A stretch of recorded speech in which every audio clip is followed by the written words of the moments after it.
আসসালামু আলাইকুম বন্ধুরা, সবাই কেমন আছেন? আশা করি অনেক অনেক ভালো আছেন। আমি আজকে আপনাদেরকে দেখাবো কিভাবে ক্যামটাসিয়া দিয়ে গ্রিন স্ক্রিন রিমুভ করা যায়। তো তার আগে বলে নিই, যারা আমার চ্যানেলটি এখনও সাবস্ক্রাইব করেন নাই, প্লিজ আমার চ্যানেলটি সাবস্ক্রাইব করে পাশে থাকা বেল আইকনটি অন করে দেবেন, যাতে করে আমার পরবর্তী আপলোডকৃত ভিডিওগুলি সবার আগে পৌঁছে যায় আপনার কাছে। তো আমি সোহাগ আছি আপনাদের সাথে পুরো ভিডিও জুড়ে। চলুন শুরু করা যাক।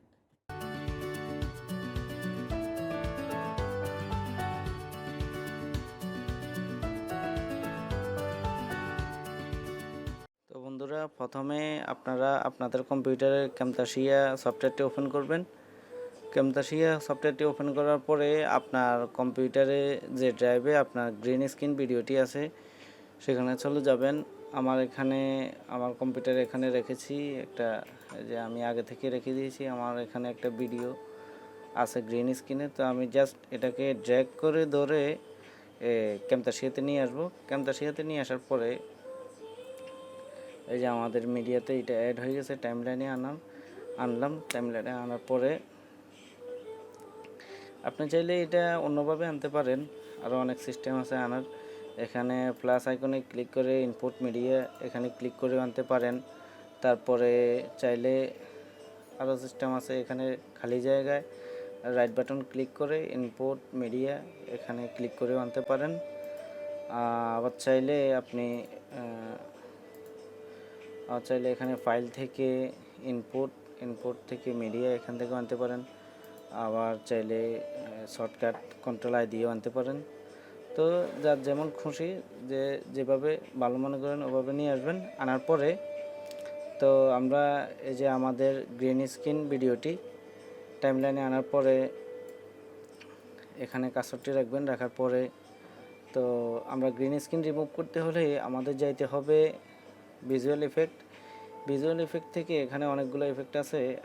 আমরা জাস্ট এই যে রিমুভ কালার এফেক্টটাকে জাস্ট ড্র্যাগ করে ধরে আনি ভিডিওর উপর অ্যাপ্লাই করে দিব। ভিডিওর উপর অ্যাপ্লাই করে দেওয়ার পরে এখানে প্রপার্টিজ আছে। প্রপার্টিজটা আপনাদের এখানে যদি না থাকে, যদি এরকম দেখা যায়, তাহলে এখানে একটা ক্লিক করবেন। ক্লিক করলে এই অপশনটি আসে যাবে। তো আসার পরে এই যে কালার্স আছে, এখানে এই কালারে ক্লিক করবেন।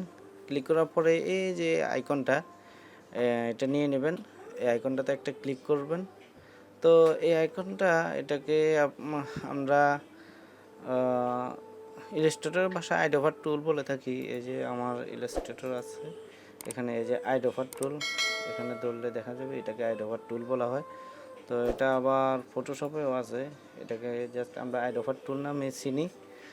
তো যে নামে চিনেন, তো এখানে আইকনটাতে একটা ক্লিক করবেন। একটা ক্লিক করার পরে এই যে গ্রিন স্ক্রিনে এই গ্রিন কালারে জাস্ট একটা ক্লিক করবেন। ক্লিক করার পরে এটা আউট হয়ে যাবে। আউট হয়ে যাওয়ার পরে তো এটা যেহেতু সাবস্ক্রাইব বাটন ভিডিও, তো আপনারা অন্য ভিডিওতে গ্রিন স্ক্রিন রিমুভ করবেন। যেহেতু এটা সাবস্ক্রাইব বাটন, তো আপনার ভিডিওতে যেখানে দিবেন সেখানে ওইটা সাইজ হিসাবে সাইজ করে নেবেন আপনাদের পছন্দ মতে। যখন এটা নিচে অ্যাডজাস্ট হয়ে যাবে তখন এরকম একটা কালার আসবে। সাইডে যখন অ্যাডজাস্ট হবে তখন সাইডেও একটা কালার আসবে। তো জাস্ট আমি এখানে বসে দিলাম। তো দেখি, প্লে করে দেখি কেমন। যে ওকে, জাস্ট তো সাউন্ডটা একটু বেশি মনে হচ্ছে। তো এখানে আসার পরে যেটা একটু 100 আছে, এটা একটু কমিয়ে দিবেন। কমিয়ে 8 আর 20-20-এর মতো রাখলে হবে। তো এখন দেখি, একটু প্লে করি। হ্যাঁ, ওকে। এখন ওকে হওয়ার পরে আমাদের কাজ মোটামুটি শেষ।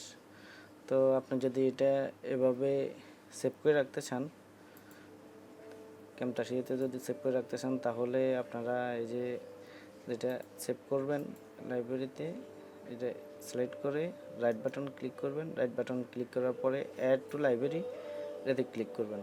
এটাতে ক্লিক করার পরে তো জাস্ট এখানে যে কোনো একটা নাম দিবেন। আমার এখানে নাম আছে সাবস্ক্রাইব। তো আমি জাস্ট একটা নাম চেঞ্জ করে দিতেছি, সাবস্ক্রাইব বাটন দিয়ে দিতেছি, সাবস্ক্রাইব বাটন। আপনারা আপনাদের মতো করে রিসিভ করবেন, যে নাম ইচ্ছা ওই নামে দিবেন। তো আমি আমার মতো করে নাম লিখলাম, নাম লেখার পরে জাস্ট ওকে বাটন দেওয়ার পরে এই যে এখানে সেভ হয়ে গেছে। সেভ হওয়ার পরে এখন আপনার যদি ক্যামতাসিয়া যদি ক্লোজও করে দেন তাহলে কিন্তু এটা লাইব্রেরিতে থেকে যাবে। তো আমরা জাস্ট চেক করে দেখি, এখান থেকে যেমন কেটে দিলাম মিডিয়া থেকে, তো আমাদের লাইব্রেরিতে কিন্তু এটা যা আছে রয়ে গেছে, সেভ রয়ে গেছে। তো যখন আপনি ভিডিও এডিট করবেন, ভিডিওতে কাজ করবেন, তো আপনার এটা তো রেডি আছে লাইব্রেরিতে, জাস্ট এখানে ড্র্যাগ করে আনার পরে এই যে এখানে বসা দিবেন, ভিডিওর জায়গা বসা দিবেন, তাহলে ওকে।